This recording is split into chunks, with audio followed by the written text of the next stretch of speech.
जद्दोजहद जारी रहेगा। अगर अल्लाह ने कुर्सी दी तो इस समाज के लिए एक एक खून का कतरा मैं मिटा दूंगा, बहा दूंगा।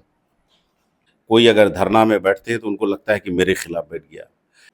बहादुरगंज विधानसभा में 100 में 90 आदमी सिर्फ एमआईएम करता था। आज वहाँ एमआईएम की हालत क्या होगी साहब? देख लीजिएगा, ठाकुरगंज में भी पैसे वालों को ही टिकट मिलेगा, कार्यकर्ता को नहीं मिल सकता। सुरखाब का पर लगा हुआ था तौसीफ साहब पर, बड़ा इनकलाब पैदा कर दिया था पिछले 17 सालों में। इतनी समझ नहीं है? दलालों को आप पसंद करते हैं, दलालों को इर्द गिर्द बैठाए रखे हैं। अख्तरुल इमान साहब ने इग्नोर किया कि नहीं, ओवैसी साहब नहीं मिलेंगे। क्यों नहीं मिलेंगे साहब? और हमारी पूरी टीम को इग्नोर किया गया। नहीं, सारे लोगों को मालूम है कि इस बार मासूम इलेक्शन लड़ेगा। देखिए, कई पार्टियों का टिकट का ऑफर है। हाय, मेरा नाम इरशाद शेख है और आप देख रहे हैं इरशाद की रिपोर्ट। बिहार में आगामी विधानसभा चुनाव होने हैं और विधानसभा चुनाव से पहले बिहार के लगभग सभी विधानसभा क्षेत्र में और सभी पार्टियों में कई तरह के हलचल देखने को मिल रहे हैं। और जब चुनाव का वक्त आता है तो सबसे बड़ा सवाल यही रहता है कि कौन से नेता को टिकट मिलेगी, कौन सा नेता चुनाव लड़ेगा, कौन सा नेता पार्टी को मजबूत करेगा। लेकिन कहा यह जाता है कि जब किसी के पास पैसे हो, दौलत हो, पावर हो, तो वो पार्टी से ना भी जुड़कर, पार्टी का हिस्सा ना भी बनकर, पार्टी के लिए ऑन ग्राउंड काम ना भी कर नेता बन सकता है, कैंडिडेट बन सकता है, एमएलए बन सकता है। आज हमारे साथ जो है मासूम रज़ा साहब है, जो है इस तरह के दावे करते हैं कि उन्होंने जो है ख़ास तौर पर बहादुरगंज विधानसभा क्षेत्र में एआईएमआईएम के लिए बहुत सी कुर्बानियाँ दी। यहाँ पे पार्टी को मजबूत करने के लिए, यहाँ पे कार्यकर्ताओं को एक कड़ी में बांध कर रखने के लिए, यहाँ के लोगों की हर छोटी बड़ी समस्याओं का समाधान निकालने के लिए, साथ ही साथ पार्टी और लोगों के बीच कोऑर्डिनेशन बनाए रखने के लिए हर तरह से कुर्बानियाँ दी। लेकिन जब चुनाव का वक्त आया, इन्हें बड़ा नेता बनने का मौका जब मिलने लगा, ऐसे टाइम पर जो है इनको आश्वासन दिया गया, दिलासा दिया गया और जब 2025 का चुनाव होना है तो उस चुनाव से पहले टिकट ना दे करके इनको पार्टी से किनारा कर दिया गया। और आज कई सवालों के ज़रिए हम यही समझने की कोशिश करेंगे कि आखिर किन वजह से जो है उन्होंने जो है एआईएमआईएम जैसे पार्टी के साथ अपना रिश्ता नाता तोड़कर आगे की नई जर्नी, आगे का नया सफ़र शुरू करने के लिए हर तरह से तैयारियों में लग गए। आपका बहुत बहुत स्वागत है सर। बहुत बहुत शुक्रिया भाईजान, इरशाद साहब, मेराज साहब। एक इस क्षेत्र में आपने जो तालीम पा करके महाराष्ट्र से और कदम रखे हैं, जर्नलिस्ट की नौकरी छोड़कर यहाँ पर, मैं आपका स्वागत करता हूँ, खैर मकदम करता हूँ। इस इलाके की ज़रूरत भी है, अच्छे मीडिया कर्मियों की कमी है और इलाके की आवाज़ बनना हर किसी के बस की बात नहीं। तो मैं आपको सलाम पेश करता हूँ। देखिए, माजी में पास्ट में क्या हुआ, ये तो एक ज़िंदगी भर का या तो मलाल रहेगा या फिर सबक सीखने को मिलेगा। लेकिन मैं ये जानना चाहूँगा कि जब आप एआईएमआईएम छोड़ दिए तो आगे के किस तरह प्लान, योजना, रणनीति के साथ काम कर रहे हैं? देखिए, कई पार्टियों का टिकट का ऑफर है। ऐसे तो बड़ी पार्टियों का भी है, मिलने को बोला गया है, मैं नहीं जा पाया हूँ। एक दो दफ़ा कुछ लोगों से मिला भी हूँ, लेकिन दिल गवारा नहीं करता है। शायद मुझे लगता है कुछ दिन पहले जब मीडिया कर्मी के लोगों ने हम लोगों से सवालात किया था, तो मैंने इशारा किया था कि कुछ बड़ा करने जा रहा है, उस पर मशवरा चल रहा है। मेरा मन है, मेरा दिल जो करता है कि इन पार्टियों में ना जाकर सीमांचल की एक अपनी पार्टी होती तो ज़्यादा अच्छा होता, एक नया दल होता तो ज़्यादा अच्छा होता। इस पर कई मरहले की मीटिंग हुई है। मुझे कल दिल्ली होना चाहिए था, लेकिन मैं कहीं और मीटिंग में चला गया, मुझे कुछ जिम्मेदारियां दी गई। दिल्ली हमारे कुछ जिम्मेदार गए हैं, दिल्ली से आते हैं, फिर ज़रूरत पड़ने पर फिर जाएंगे।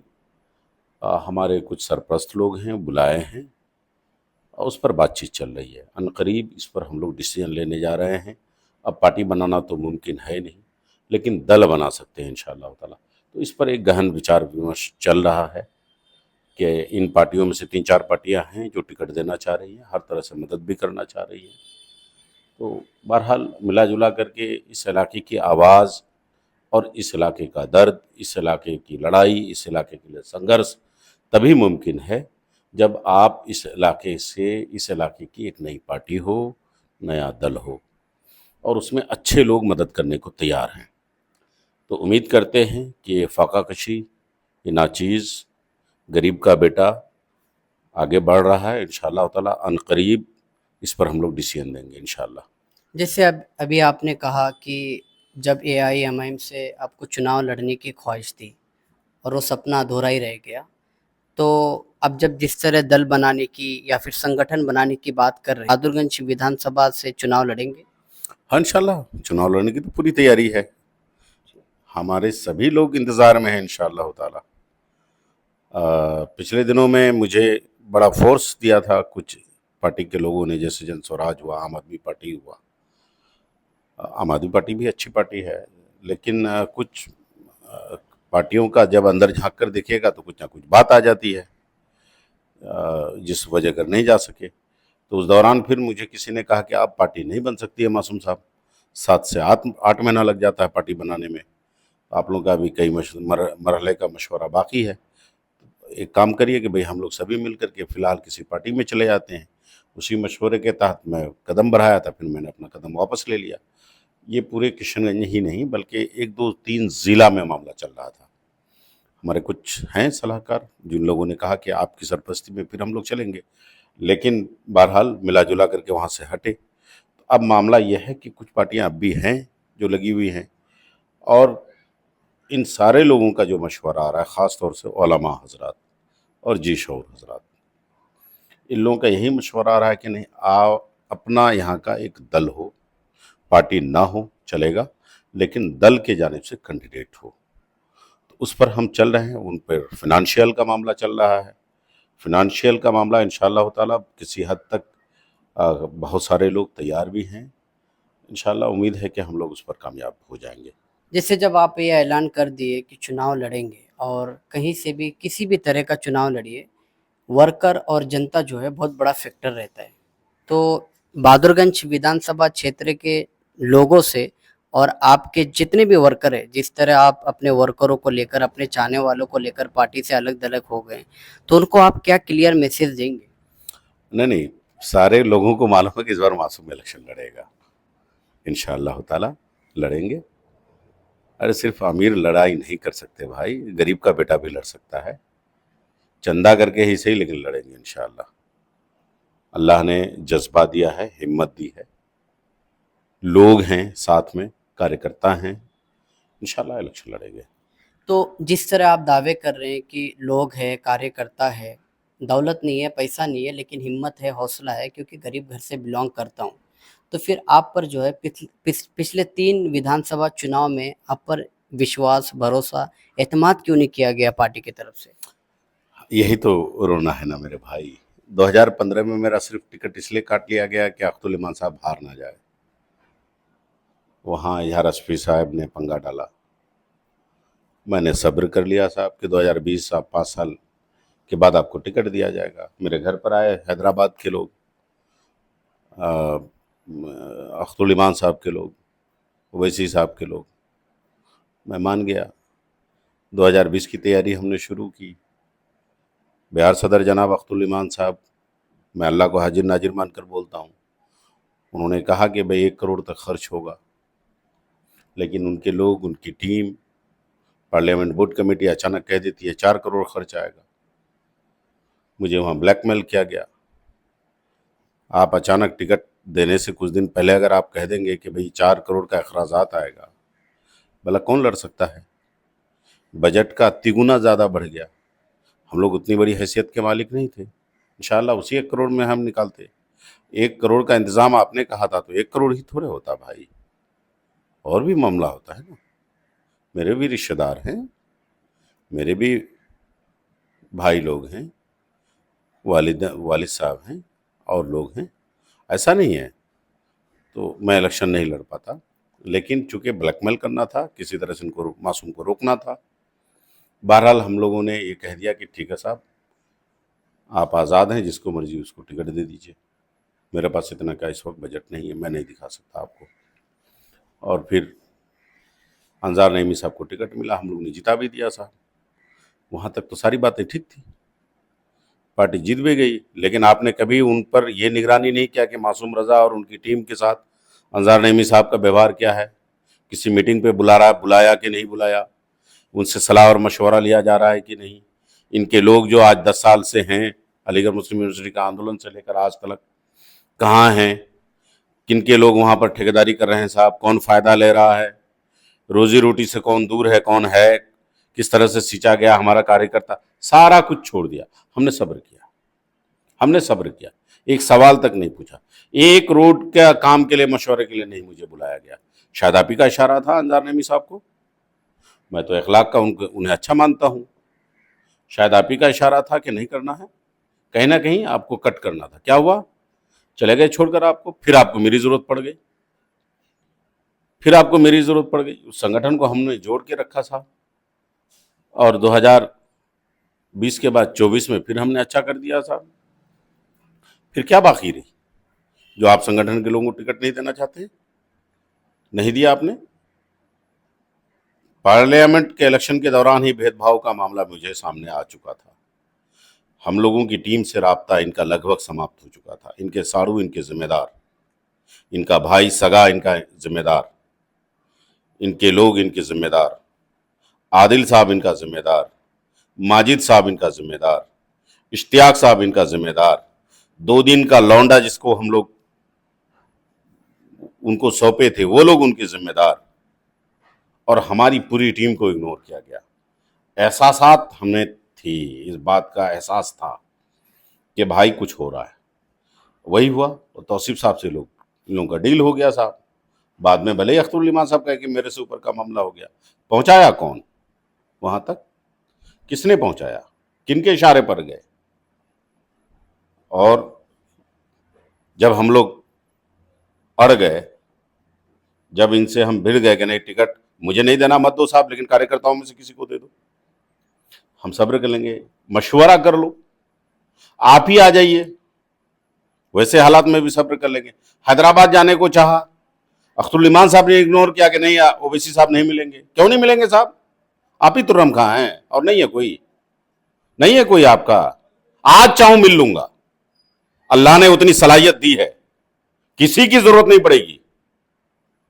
घास छिले थे क्या 2015 से लेकर आप तक AIM में? अरे आपकी इज्जत रखी हमने, सीमा रेखा हमने नहीं लागना चाहा, आपको लांग करके हम नहीं जाना चाहे। आपको तो पहचान समझ ही नहीं है कि आपका अपना कौन गैर कौन, इतनी समझ नहीं है। दलालों को आप पसंद करते हैं, दलालों को इर्द गिर्द बैठाए रखे हैं, उन्हीं के फैसले मानते हैं जो आपकी जोली भर दे, नहीं तो उनकी जरूरत क्या है आपको? आपकी खुराक क्या है? वोटर्स, कार्यकर्ता। वैसे लोगों को तो आप पसंद करते नहीं है, बगल में सटा के रखना पसंद नहीं करते। आप तो वैसे लोगों को सटा के बगल में रखना पसंद करते हैं जो दलाली करते हैं। क्या होता है साहब, जिस दिन पार्टी ज्वाइनिंग कराते हैं वहां पर हैदराबाद में, उसी दिन टिकट का ऐलान। कौन ऐसी बात आ गई? कौन, क्या सुरखाब का पर लगा हुआ था तौसीफ साहब पर? बड़ा इनकलाब पैदा कर दिया था पिछले 17 सालों में।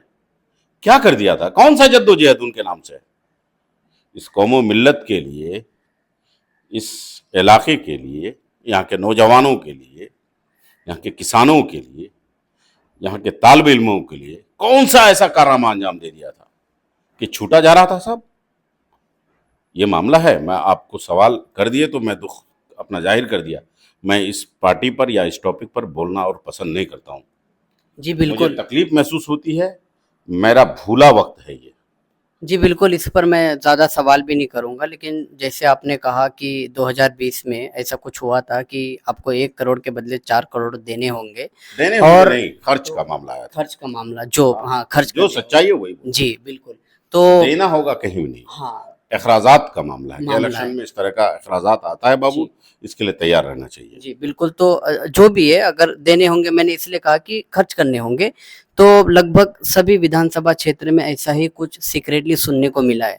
तो आप पार्टी के साथ इतने साल जुड़े रहे, तो आपको लगता है कि सही में जो है AIMIM मतलब दलालों के साथ राब्ता करके इलेक्शन से पहले, टिकट डिस्ट्रीब्यूशन से पहले इस तरह के डील करती है?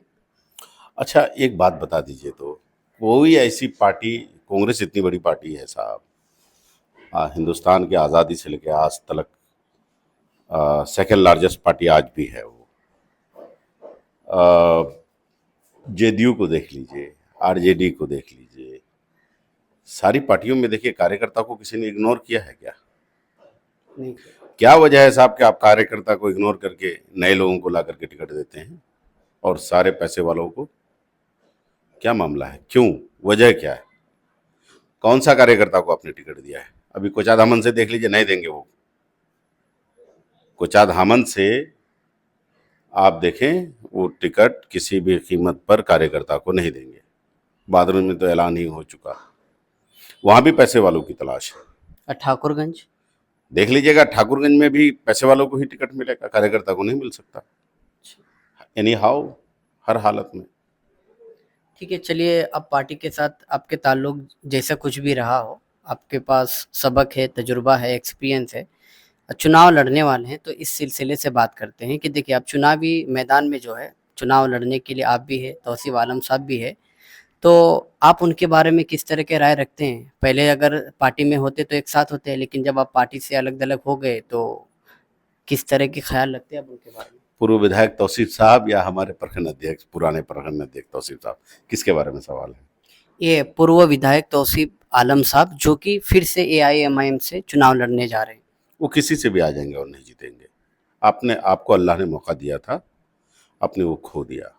अब 50 साल अगर रहते, मेरे को कोई दिक्कत नहीं थी, मौत तक रहते। अगर आप ये दावा कर रहे हैं कि वो चुनाव नहीं जीत सकते हैं, तो फिर पार्टी ने उन पर एतमाद क्यों किया, भरोसा क्यों किया? ये तो वो लोग जाने, ये वो जाने पार्टी की हालत क्या है। अभी आप लोग देख सकते हैं, जहां एमआईएम के अलावा कोई दूसरा नाम सुनना नहीं चाहता था, जिस इलाके में जहां आप बैठे हैं, बहादुरगंज विधानसभा में 100 में 90 आदमी सिर्फ एमआईएम एमआईएम करता था। आज वहां एमआईएम की हालत क्या हो गई साहब? ये लोग तो कांग्रेस जैसी पार्टी को डुबा दिया, एमआईएम को क्या लेके चलेगा? इन लोगों की हालत है क्या? बहता पानी में हाथ धोना। 5 साल घर में बैठे रहा, कोई संघर्ष नहीं, कोई कुछ नहीं, अचानक आ गया मेरे पास पैसा है, मैं बाहुबली हूँ। ऐसा थोड़े है साहब, दुनिया बहुत आगे निकल चुकी है। ये मेंढक हैं कुआं के, दुनिया उससे बहुत बड़ी है। वो सोचते हैं यही मेरी दुनिया है, मैं हूँ पावरफुल। ऐसा कुछ नहीं है। केजरीवाल साहब अचानक आए थे और इनकलाब पैदा कर दिया था दिल्ली में। पंजाब में क्या किया? मुख्यमंत्री वहाँ का कांग्रेस का था, उसके खिलाफ कोई आवेदन देने वाला नहीं मिला कि मैं कैंडिडेट हूँ। एक मैकेनिक साहब थे, पैसे नहीं थे उनके पास, 2.5 लाख रुपए था बंदा के पास, चंदा करके 5 से 6 लाख रुपए हुआ। वो अर्जी डाल दी कि मैं हूँ एक कैंडिडेट, टिकट मिल गया। और उस गरीब का बंदा पैदल मार्च कर मोटरसाइकिलों पे कैंपेनिंग किया और एक मुख्यमंत्री को हरा दिया। दुनिया बहुत बड़ी है साहब, बहुत बड़ी है, इतनी बड़ी है जिसका कोई वो नहीं है। ऐसा नहीं है। वोटर्स वोट देता है हालात को देखकर, कैंडिडेट को देखकर, पैसों के बल पर नहीं। पैसा किन के लिए? मैनेजमेंट के लिए खर्च होता है, और हम जैसे लोगों के लिए मैनेजमेंट की ज़रूरत नहीं है बहुत ज़्यादा, इंशाअल्लाह ताला। जैसे आप पैसे की बात किए, तो 2020 में आपके पास ज़्यादा पैसा ना रहने की वजह से अनजान नईमी साहब के नाम के ऊपर आपने लब्बैक कहा और कहा कि उन्हें टिकट मिलनी चाहिए, और मैंने नहीं उन कहा, पार्टी ने दिया तो मैंने लब्बैक कर दिया। जी बिल्कुल। तो उनके फिर फैसले को माना था। जी, तो बिल्कुल जब उन्हें टिकट मिली और चुनाव लड़े, जीत गए, फिर बाद में आरजेडी में चले गए, तो ये पिछले 5 साल में पार्टी कोई सी भी हो, लेकिन उनके कामकाज को लेकर आप किस तरह के स्टेटमेंट देना चाहेंगे? तौसीफ साहब से अच्छा काम कर रहा है, तौसीफ साहब से बहुत बढ़िया काम है, बहुत आगे है। कहीं न कहीं हाँ, आज भी लोग उनसे खफ़ा है कि 5 सालों में उतना कुछ नहीं किया जितना उन्हें करना चाहिए था। देखिए और भी कुछ अच्छा हो सकता था। जी। अच्छे लोगों को, राजनेताओं को, देखिए बाबर भी राज किया ना इस मुल्क में, तो सलाहकार को बढ़िया रखा। इस मुल्क में राज वही कर सकता है जो सलाहकार अच्छा रखेगा, जात धर्म से ऊपर उठकर, हिंदू मुसलमान से ऊपर उठकर। सलाहकार अच्छा नहीं रखेगा, बहुत मुश्किल है। इनकी सलाहकारों की कमी रही अनजान नईमी साहब की, बस एक गलती है उनकी। उनके अच्छे सलाहकारों की टीम, मैनेजमेंट की टीम में बहुत भारी कमी रही। वो बाखबर नहीं रहे, बेखबर रहे दुनिया से। अच्छे इंसान हैं, तौसीफ साहब से तो फॉरवेटर हैं मैं उनका, लेकिन बहुत कुछ हो सकता था। एक तालीम याफ्ता और एक गैर तालीम याफ्ता में ज़मीन आसमान का फ़र्क होता है। तो ये बंदा अगर वहाँ पहुँचे थे उस कुर्सी पर, अल्लाह ने वो मौका दिया, तो और कुछ बहुत अच्छा हो सकता था। बड़ी लड़ाई कोई संघर्ष नहीं रहा। जैसे यहाँ कोई यूनिवर्सिटी कायम हो, गरीब बच्चियाँ, अनाथ बच्चियों की शादियों के लिए या मुसम्मातों की इलाज के लिए कोई एक ट्रस्ट कायम हो सकता था। अनाथ बच्चों के तालीम के लिए एक अच्छा स्कूल खोला जा सकता था। एक प्राइवेट ही सही, बहुत सस्ते में, बहुत मुनासिब पैसों में एक अच्छा हॉस्पिटल खोला जा सकता था। इस इलाके के लिए अनुमंडल की आवाज़ वो नहीं बन सके। इस इलाके में हमारे यहाँ गवर्नमेंट का वो नहीं है, मेडिकल कॉलेज नहीं है, उसकी वो आवाज़ नहीं बन सके। नदी कटाव पर संघर्ष नहीं कर सका।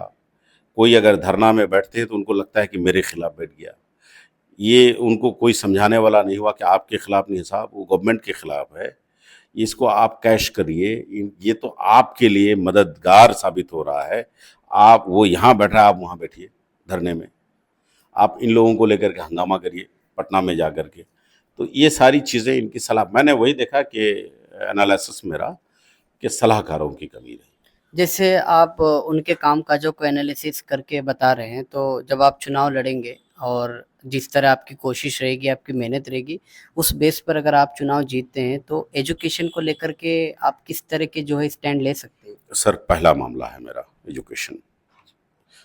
मेरे ख्याल से विकास से ज़्यादा ज़रूरी है एजुकेशन, तालीम। अगर किसी समाज को, किसी तबका को आप तरक्की दिलाना चाहते हैं तो तालीम दे दीजिए। वो लड़ लेगा अपनी गरीबी से, वो जंग जीत जाएगा।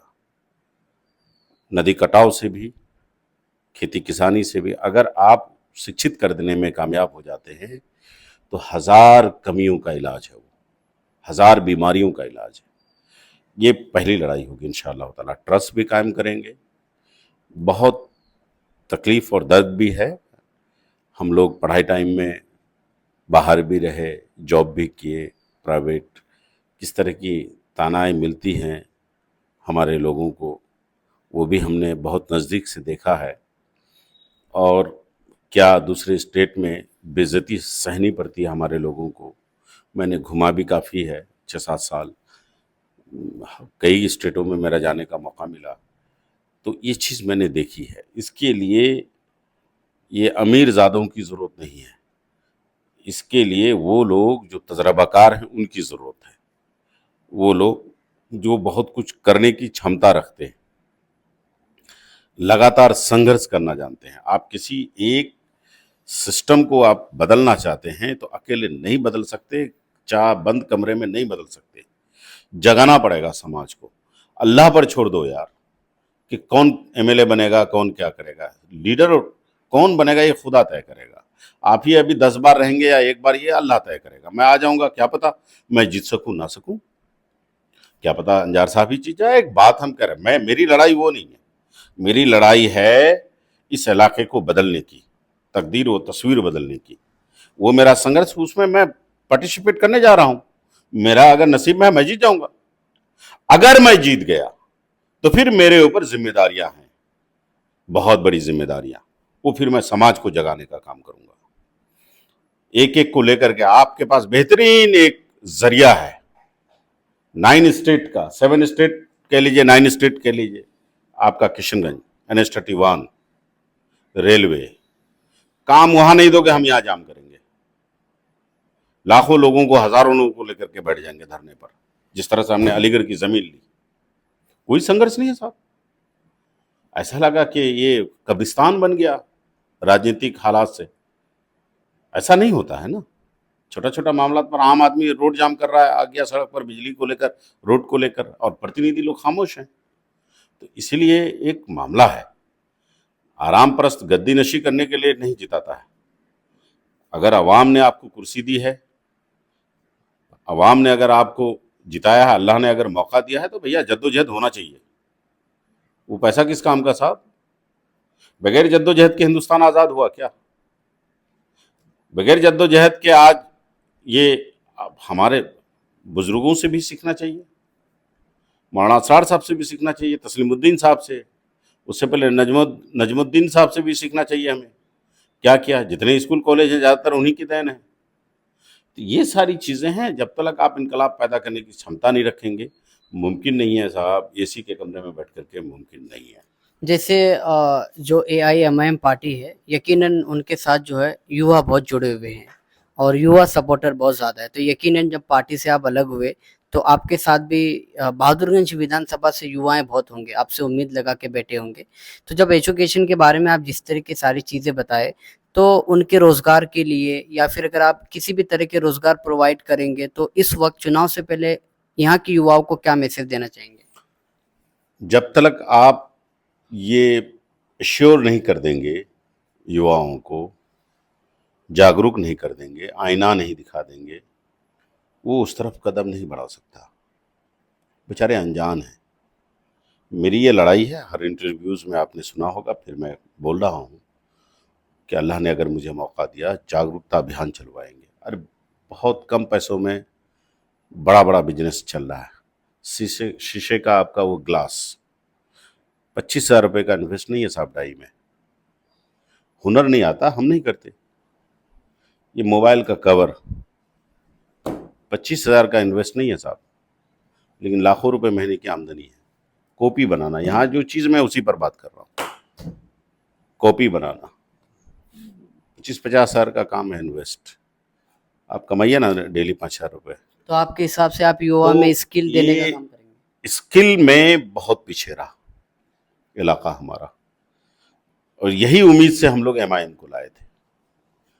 यही बात कही गई थी हर इलेक्शन में। मैंने आम वोटर्स से कैंपेनिंग में इस बात पर मैंने बात की है। अफसोस की बात है कि इलेक्शन जीतने के बाद खामोश हो जाना। कौन करेगा इसकी बात? इसकी बात कौन करेगा? हैदराबाद में ओवैसी हॉस्पिटल चल रहा है, हैदराबाद में ओवैसी मेडिकल कॉलेज भी चल रहा है। यहाँ भी खोलने के दावे किए थे। यहाँ भी दावा किया, क्यों नहीं हुआ साहब? अच्छा चलिए, नहीं किया उन्होंने। तो यहाँ के लोग जो 2-2 बार, 3-3 बार, 4-4 बार, 5-5 बार जीत गए हैं, वो क्या कर रहे हैं? वो क्या कर रहे हैं? सिर्फ घर की झोली भरने के लिए पैदा हुए हैं आप लोग, जीतने के लिए। मस्तान साहब बहुत बार जीत गए हैं साहब, हाजी सुभान साहब बहुत बार जीत गए हैं, जावेद साहब लगातार जीत रहे हैं, अख्तरुल ईमान साहब चौथी दफा मिले हैं। क्या कर रहे हैं साहब? क्या कर रहे हैं? मौलाना असरार साहब ने एक बेहतरीन स्कूल कायम किया। आप लोग क्या कर रहे हैं? जगह जगह कैसे आपसे फायदा कैसे लेंगे लोग? ये सारी चीजें इन लोगों को करनी चाहिए इंशाल्लाह। और संघर्ष से लोग करना नहीं चाहते हैं। अरे 10 रुपए चंदा देगा सिर्फ आपका किशनगंज, तो आप इस तरह का कई कई हॉस्पिटल और स्कूल खोल लेंगे, कॉलेज खोल लेंगे, सिर्फ 10 रुपए चंदा से। आपकी कोशिश नहीं रही। इंशाल्लाह ताला इस तरह का मामला हम लोग करेंगे, अल्लाह ने अगर जीत दिलाई। जी बिल्कुल। तो खास तौर पर जो है सीमांचल में जिस तरह डेवलपमेंट होनी चाहिए नहीं हो रही है। कहीं ना कहीं जो है डेवलपमेंट वेल्थ कैपिटल पैसे से ही होता है, और ये पैसे का इस्तेमाल कहीं पॉलिटिकल एक्टिविटी में तो नहीं किया जा रहा है हर पार्टियों की तरफ से। वो तो किया ही जा रहा है, जग जाहिर है, लेकिन अवेयरनेस की कमी है। शादियों में हम ज़्यादा खर्च करते हैं, बेवजह बेफजूल बहुत सारा जलसा, बहुत सारे प्रोग्राम्स में हम लोग ज़्यादा खर्च कर देते हैं, फेस्टिवल्स में ज़्यादा खर्च कर देते हैं। लेकिन किसी काम के लिए हिंदू, मुस्लिम, सिख, ईसाई सब मिल करके सर जोड़ कर नहीं बैठते हैं।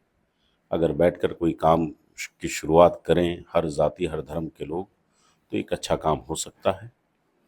मेरे ख्याल से उसमें किसी बाहरी पैसों की ज़रूरत नहीं पड़ेगी, किसी बाहरी लोगों की मदद की ज़रूरत नहीं पड़ेगी। इंशाअल्लाह ताला बड़ा काम हो सकता है। तो उसके लिए क्या है, उस लायक फिर आदमी भी हो। हम लोगों ने जिस तरह से अलीगढ़ मुस्लिम यूनिवर्सिटी का आंदोलन चलाया था, उस वक्त हो जाता। उसके बाद हम लोग बहुत बैक हो गए। अभी जो लोग कुर्सी पर हैं उनके लिए आसान है भाई, जिनको बुलाएंगे वो आएंगे। बिजनेसमैन से भी बात कर सकते हैं, ठेकेदारों से बात कर सकते हैं, डॉक्टरों से बात कर सकते हैं, इंजीनियरों से बात कर सकते हैं, यहाँ के ग्रामीणों से, किसानों से बात कर सकते हैं, यहाँ से बाहर जो लोग रहते हैं उनसे बात कर सकते हैं कि महीना में भैया 500 रुपये या 200 रुपये चंदा दो। आइए हम लोग सब मिल करके कोई चीज़ नई चीज़ कायम करते हैं। जैसे आप ऐलान कर चुके हैं कि आप चुनाव लड़ेंगे, मानिए कि बहादुरगंज विधानसभा के जो लोग हैं ये इंटरव्यू को देखते हैं, तो यहाँ के लोगों के लिए आपका मैसेज क्या होगा कि उन्हें लगे कि नहीं, जो पिछले 10-15 सालों से मासूम रज़ा यहाँ के लोगों के लिए जद्दोजहद कर रहे हैं, तो उन्हें एक बार मौका मिलना चाहिए। किस तरह का मैसेज आप एड्रेस करना चाहेंगे? यानी दिलों को फेरने वाला अल्लाह है। अल्लाह पर मुझे यकीन है, भरोसा है, चूँकि कभी मैंने इलेक्शन लड़ा नहीं, हमेशा दूसरों के लिए, चाहे इमाम में ही रहकर हो, दूसरों के लिए किया। पहली दफ़ा सोचा हूँ, गरीब का बेटा हूँ। एक मैंने संघर्ष, हम सब मिल कर के संघर्ष एक दिखाया जो अलीगढ़ मुस्लिम यूनिवर्सिटी का संघर्ष है। इंशाअल्लाह ताला जद्दोजहद जारी रहेगा। अगर अल्लाह ने कुर्सी दी तो इस समाज के लिए एक एक खून का कतरा मैं मिटा दूंगा, बहा दूंगा, लगा दूंगा इंशाअल्लाह ताला। जीता जागता एक सबूत है कि पिछले 5 साल कुर्सी पर नहीं रहे मास्टर मुजाहिद साहब, लेकिन कोचाधामन के लोगों में जो जुनून और जज्बा उनके लिए देखा गया, वो शायद मैं सलाम पेश करता हूँ। बंदे रात दिन एक करते हैं। तो खैर मैं उतना बड़ा तो इंसान नहीं हूँ, लेकिन इंशाअल्लाह ताला मुझे अल्लाह पर यकीन है कि इनकलाब पैदा होगा। आगे ये समझना चाहूँगा आपसे कि हर तरह के जो है वादे आपने किए और हर कोई जो है चुनाव लड़ने से पहले करते हैं। तो आप जो है कंपेयर कर रहे हैं, बता रहे हैं, तुलना कर रहे हैं, अपनी पूरी जर्नी को बता रहे हैं।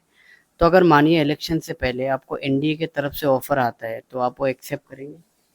नहीं, मैंने तो पहले ही बता दिया कि सीमांचल की अपनी पार्टी का मैं अगर मानिए वो ख्वाहिशमंद। पार्टी या दल बनाने में आप कामयाब नहीं रहे क्योंकि ज़्यादा वक्त नहीं है और आपको चुनाव भी लड़ना है, तो कोई अगर बाहर से अगर आपको सपोर्ट मिले, किसी पार्टी का समर्थन मिले, तो आप एक्सेप्ट करेंगे या फिर इंडिपेंडेंट ही चुनाव लड़ेंगे? देखिए, ये फिर मशवरे की बात होगी। जिस मशवरे पर हम लोग फिर आगे बढ़ चुके हैं, उसके अगेंस्ट में दोबारा अभी बात करना शायद ठीक नहीं है। मशवरे की बात होगी इंशाअल्लाह। 1-2 तारीख तक सारा खुलासा हो रहा है। अब तक तो हो जाता, लेकिन बीच में चूँकि हम मशवरा हो गया दूसरी पार्टी में जाने का, फिर उससे वापस आए, तो मामला चल रहा है इंशाअल्लाह। देखिए 2-3 तारीख तक इंशाअल्लाह उम्मीद करते हैं। जैसे आपकी एक पूरी टीम है और आपकी टीम जो है इससे पहले एमआईएम को मजबूत करने के लिए बहुत मेहनतें कोशिशें की और वो टीम आज भी आपके साथ है, लेकिन हमेशा टीम आपके साथ नहीं रहेगी। तो अगर मानिए आपकी टीम के कोई भी मेंबर इस इंटरव्यू को देखते हैं, तो आप उन्हें क्या मशवरा देंगे, क्या राय देंगे? मैं यही कहूँगा कि आपने बहुत सब्र किया, जद्दोजहद किया।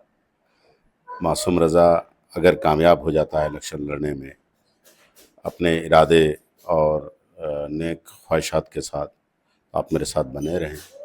और अगर मासूम रज़ा किसी भी वजह कर कामयाब नहीं हो पाता या अल्लाह को पसंद नहीं हुआ, तो मेरे को माफ़ करिए। अगर अल्लाह ने जीत दिलाई, तो आपने जो मेरे लिए जितनी कुर्बानियाँ दी हैं, वो मुझे एहसास है। कोशिश करूँगा कि चलिए, आपका बहुत-बहुत शुक्रिया हमें टाइम देने के लिए। बहुत-बहुत शुक्रिया। अ, आप भी, आपका जो रोल है इस समाज को जगाने का, मैं आपका भी दिल की गहराइयों से शुक्रिया अदा करता हूँ। और नाचीज़ का इंटरव्यू लेने के लिए आए इतनी दूर से, उसके लिए भी बहुत-बहुत शुक्रिया। शुक्रिया।